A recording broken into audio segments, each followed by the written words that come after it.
Hey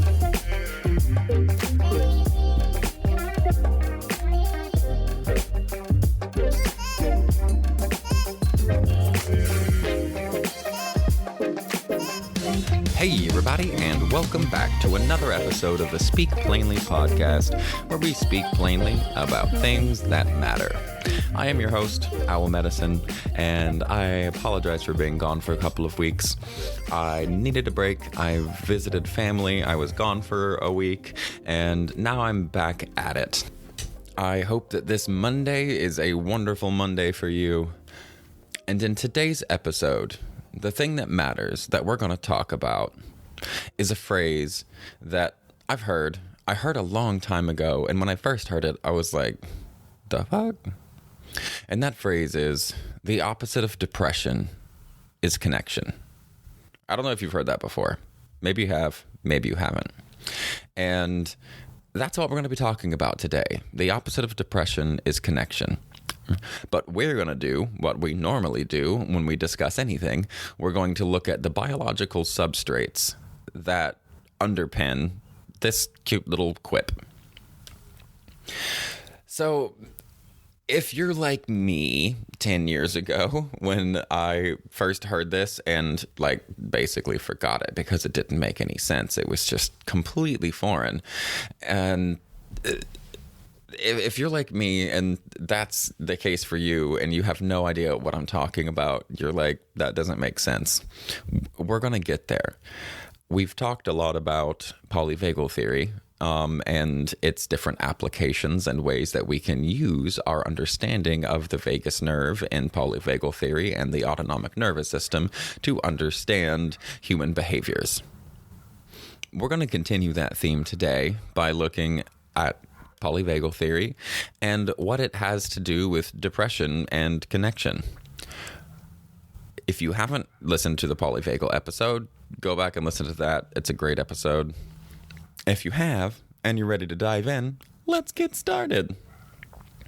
You might be the type of person who hears the opposite of depression is connection and shove it off. Like, whatevs. That doesn't make any sense.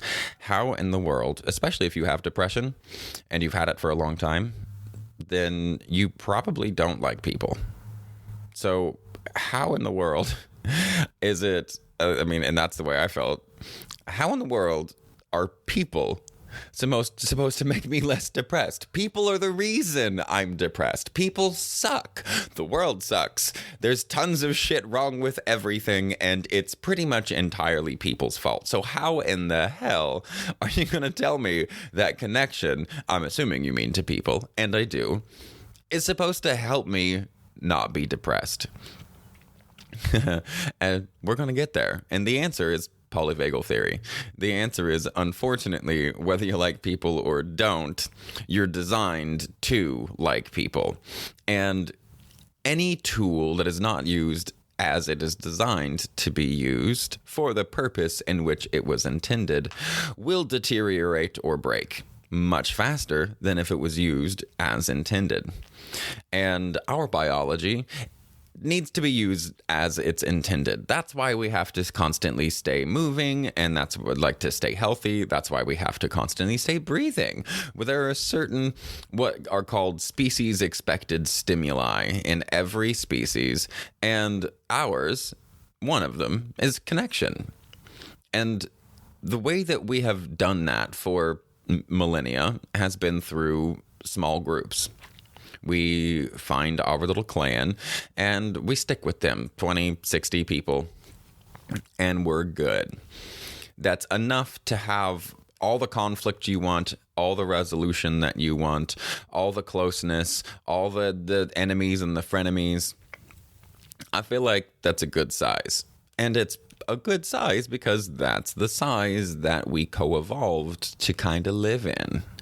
So we're biologically predispositioned to think, act, behave, and need certain things. Think, act, and behave in certain ways and need certain things. One of those things is connection. But what does that have to do with depression? Well, when you look at polyvagal theory and Stephen Porges's exploration there. The opposite of fight and flight is not rest and digest. We talk about fight and flight, rest and digest as sympathetic, parasympathetic, but we're missing a really important piece. Social connection is parasympathetic. At least it's supposed to be. Those of us with trauma, those of us with depression, connection, sometimes not that. But it's supposed to be.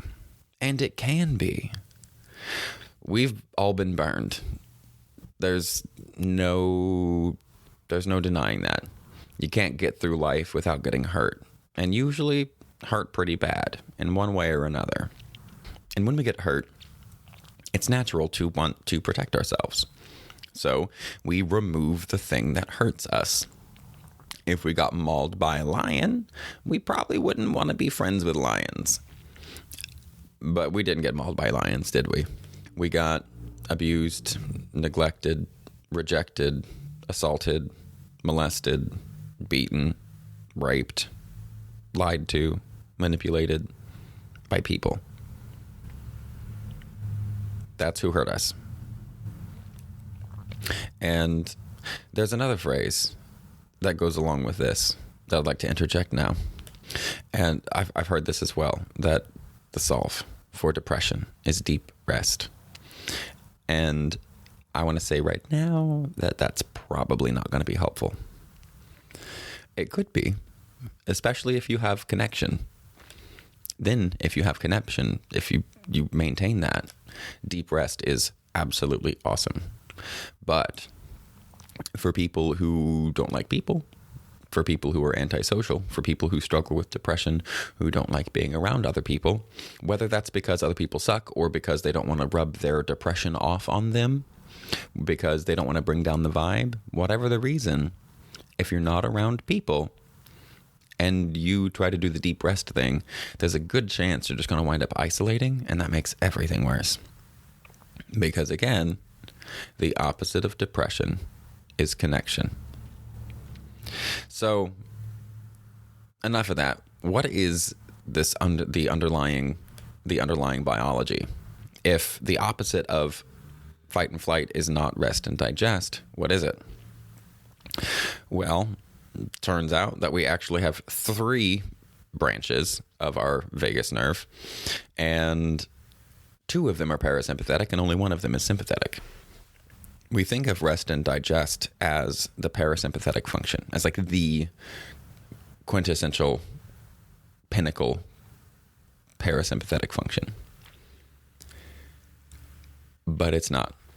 Because if it's just a parasympathetic activation and there is no socialization with that parasympathetic activation, you freeze and fawn. That system that we're relying on, that is purely parasympathetic, is a system that is designed for immobilization. Not like immobilization like I'm drunk on the beach after too many Long Islands and I can't move, but immobilization in playing dead because a bear has run up on you. That kind of immobilization.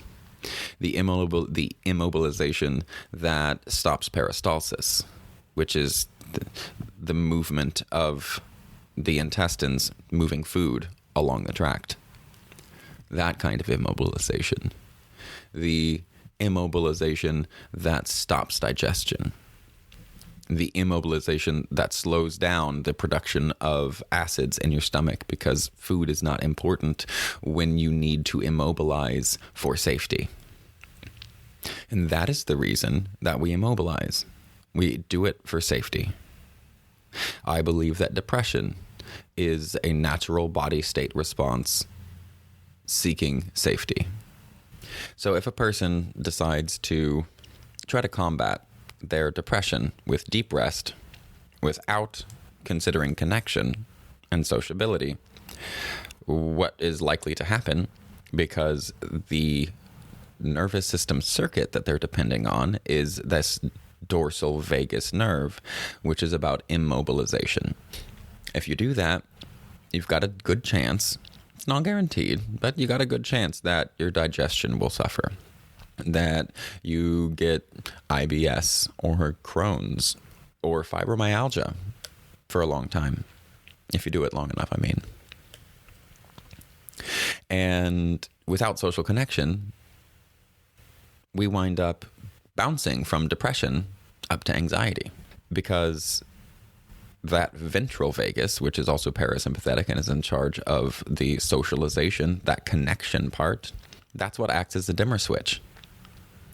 If you look at our nervous system and you're looking at the whole circuit as a schematic, as if it was a blueprint of like where you could flip things on, flip things off, the parasympathetic and sympathetic in the back of the body, not the ones in the face, which is the ventral, and that's the one that's in charge of the socialization. The ones in the back of the body are on-off. That's it. That is parasympathetic inactivation or sympathetic activation, and they are exclusively for responding to threats and providing safety in the presence of a threat, or a perceived threat, I should say. So without the connection, you're only going to be in immobilization or mobilization. And you can bounce back and forth between those for a good long time. You know, honestly, you really can. I have. You can bounce back and forth between those for a good long time and still function, because you get your down and you get your up, and that's a lot of what your body is dependent upon. But in the down, you're still extra stressed, and in the up, you're extra stressed. And it's these are the people that when you take a vacation, you need a vacation from your vacation, because you are the problem. It's not your job. It's not your work. It's you. You're the fucking problem. And the reason you're the problem is because of the life that you've had, and you're not dealing with it. It's not your fault, but you're still the problem now. And that's my whole goal in life, is to try to get people to a place where they are no longer the impediment in their lives. I'm going to repeat that again, because I really want you to hear it. I want people to get to a place in their own healing where they know beyond a shadow of a doubt that they are not the impediment in their own lives. And in this case, if we are not forcing ourselves to try and socialize, we are the impediment, period. Because only you can do that for you. It's not your fault. I know this is harsh, but it's true. We only have on and off for if we're not properly socialized. And I know that always sounds weird. It makes me laugh every time I say it, because that's what we talk about with dogs. But you've heard me say it on here before. Proper socialization is kind of that's the key. That's the key for all of us, for all mammals, it seems. But humans definitely don't seem to be any different. It might even be more important for us.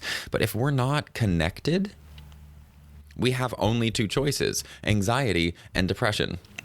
Because we are either immobilized or we are hypermobilized, because it is that connection, this ventral vagus part of us, that allows the dimmer switch for us to access what we talked about in the Polyvagal podcast episode, the blended states. When we have access to blended states, that's where we actually reach rest and digest. Because, like I said, you don't actually digest when you're immobilized. Everything shuts down. And when you're mobilized, you don't get good digestion, because everything is mobilized to get you away. And there are much more important things to do with your energy and your nutrients in your body than digest whatever salad you just had. So if we do not force ourselves to socialize, it's our fault. And I know people suck, as well as many and more than most. But I still love people. Well, individuals at least. It's that whole, a committee will make a decision dumber than any of its members. You get a group of people together and that groupthink happens, and suddenly everybody gets knocked down like a few IQ points, and it's sad and it's frustrating. But if you talk to individuals, you're going to be good. You'll find that individuals are much better than they are as a group. So let's go ahead and take a closer look at blended states again. Blended states are rest and digest on the parasympathetic end. And on the more sympathetic end, the blended state of this connection plus sympathetic is sex and play, fun, enjoyment, competition, cooperation. Those things are only allowed, they're only accessible when we have access to our blended states. And the blended states we only have access to when we have access to our dimmer switch or our connection. So I know exactly how, at least for me, how hard it is, especially when in one of these deep, dark nights of the soul that comes occasionally with depression. And if you're depressed, this probably isn't helpful for you right now. But somewhere, as you eventually crawl out of it, hopefully you'll be able to remember these words and try to find yourself some community. Try to find some folks to be with, to love, to appreciate, and to appreciate you. Because if you can do that, you got a good chance of staving off the next bout, at least for longer. We know that with depression, once you've had 3 major depressive episodes, you've got a really good chance of continuing to have them every so often for essentially the rest of your life. But everything can change. And this is something I really want to change. Because community and connection has fundamentally changed my life. More than anything else. More than anything I've learned. More than any school I've gone to. More than any class or lecture or YouTube video or movie. No therapy. None of it has been as good as my community. And therapy is a great place to start. Thank God. I thank God for my therapists. I've had a few. Thank God for them, and thank God for their connection. But that's what it is. It is about connection. The opposite of depression is connection. And we can connect, hopefully we do, with our therapist. And in fact, they have done meta-analyses. They've done lit reviews where they looked at who did well through therapy. And it was always because of the connection was the biggest factor. How connected did the therapist and the client feel? How well did they get along? How well did they vibe? It was never about where the therapist went to school or how broken or unbroken a person was or what their age was or how long they'd been practicing. It was about the connection. It's really that simple. It's really as simple as we are designed with an on and an off switch. And that's how we were for about 100 million years. And then we eventually developed our ventral vagus nerve, which is about connection. And it connects the deep parts of the brain to the striated muscles of the face and to the SA node of the heart. And that is our dimmer switch. So this is not this whole depression. The opposite of depression is connection is not just some hippie woo-woo free love phrase. It's not a esoteric concept. It is mechanical. It is genuinely mechanical. We are impressive machines. Machines undersells it, but that's in a way what we are. And in our machine, the wiring is our nervous system. And our nervous system is built in a certain way. And it's built in a certain way for a certain purpose, to function in a certain way. And now we know this. Now we have the science that proves these things. And so we can't just dismiss it as hippie woo-woo crap anymore. Now we really need to understand that it's not just conceptual. This is literally mechanical in our bodies. It's mechanical, it's biological. We have a system where sympathetic and parasympathetic activation, and all of this is the autonomic nervous system, right? So it's all subconscious. So I'm not concerned with what you consciously think about it, because this is the way that we're wired. It's true whether you like it or not. It's true whether you believe it or not. We have a dorsal parasympathetic inactivation circuit where we become inactivated in order to find safety. We play dead. Then we have in the front of that the sympathetic activation branch. And that is the fight or flight, trying to activate to find safety, either run away or fight the threat. And then as we grew from reptiles to mammals, we started living in groups and in colonies. And then, in the presence of a threat, we had a third option. We could just scoot closer to the group. A snake doesn't have that option, unless they're a baby, and they're like, and with all the little baby friends. But for the most part, most reptiles are solitary, whereas us mammals are not. And that ventral vagus is uniquely mammalian. So we don't have any other option. We don't have any other way to be. We were designed to function in a specific way, and this is the way that we function. The opposite of depression is connection. The opposite of anxiety is connection. It's both. The opposite of depression is connection.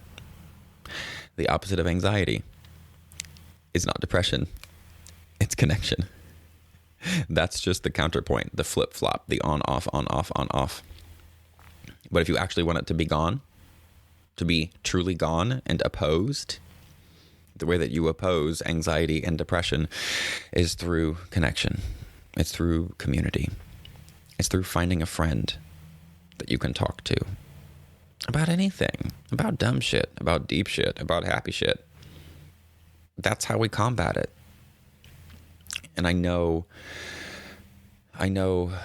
trauma does a number on us, and we become biologically predispositioned to rely on our survival mechanisms, that parasympathetic and sympathetic inactivation or activation, ignoring the social bonding, because we had years of our lives, sometimes decades, where when we attempted to connect to, say, our caregivers, and we didn't find safety in that, whether they were busy working or whether they were depressed, whether they were drunk, whether they were our abusers, any of those reasons, any single one of them will disrupt our automatic desire to connect with our group, with our colony, and rely on our own individual survival mechanisms. And that's what fight and flight are. That's what freeze and fawn are. They're survival mechanisms. So if you struggle with depression, or if you struggle with anxiety, connection is your solution. Find somebody, anybody to talk about, to genuinely talk about, and to talk with, who genuinely is interested in you, that makes you feel seen, that makes you feel whole, that makes you feel held and loved, in whatever way that is for you. If you're still super antisocial, then find somebody who insults you in just the right way that you can become friends. I still have friends that are that way. You know, I was over hanging out with some friends last night and cracking up talking about it. I work really hard to be kind and present and understanding and forgiving and all of that. And the reason I try hard is because I'm a bitch. I am. I'm a bitch. That's my natural response is in most situations, many situations, is petty and quippy and like, it's not exactly what I think is going to add positivity to the world, but it's still the way that I am, and I don't want to add more of that to the world. But that's the way that, like, that's a big piece of me. It's slowly getting smaller, but it's a piece of me. And if it weren't for my friends like Thu, who we're just awful to each other. We're genuinely just awful to each other. We just give each other shit all the time. That's all we've done since junior high. It's been almost 20 years now. And we tried being nice to each other one time and we both almost vomited, so we went back to our usual. But that's connection. Like, it doesn't have to be all butterflies and rainbows. If that's not what makes you happy, then fuck butterflies and rainbows. Go do death metal and dungeons. Who gives a shit? But you gotta find connection. You gotta find somebody, some way, somewhere that's like, yo, they get me. And that's it. That's all it is they get me. That's the connection that you're looking for. So if you're depressed, find somebody who gets you. Find somebody else who's depressed. Maybe find somebody who's not in a depressive episode at the moment, because that's just probably not going to work out. And actually, neither of you are probably going to leave your depressive episode to find each other. But if you can find somebody with similar diagnoses, that's not a bad way to start. Not in my book. I think that's just fine. So there it is. I don't want to beat this horse anymore. It's really a simple concept. The opposite of depression is connection. And I just wanted to come on here to talk about that, because when I first heard that, I was like, fuck you. The hell? People are the reason I'm depressed. Fuck out of here. I've cursed a lot in this episode. I apologize if that offends you, but hey, it's on the label. But anyway, I wanted to speak to those folks like me who were like, really, really, really, really? You're going to tell me that the people who depress me are somehow supposed to save me? No, that is not what I'm telling you. That is not what I'm telling you at all. What I'm telling you is you need to find somebody who gets you. And I know that that's really hard. And I know that you believe that there isn't anybody. But there is. There is. Somewhere near you, there is somebody who will get it. Maybe not completely. Guaranteed, almost. Not completely. But if they get it enough, that's what matters. Find your tribe. Find your vibe. Connect with it. And say goodbye to your anxiety and your depression. Not immediately. It takes time. But you will be able to. You'll be able to wave that shit bye-bye. Because the opposite of depression is connection. So is the opposite of anxiety. Thank you so much for listening today. I really appreciate you guys. I hope this episode was good for you. I hope that if you are somebody who struggles with depression, or you know somebody who struggles with depression, just find a way to connect with them. You don't need to drag them out. You don't need to make them do anything. Just make them feel seen. Make them feel understood. That's it. Make them feel understood. Be like, oh, yeah, you're depressed? Okay, well, you want me to crawl into the cave with you? Makes you feel understood. Like, oh, you a sad bitch, huh? All right. That's fine. You can be a sad bitch. I'll catch you a little bit later. Maybe that doesn't work for you. That shit works for me. God bless my Midwest background and that thick skin. But thank you so much. I really appreciate you guys. And I hope this was helpful. And remember, stay curious, stay uncomfortable.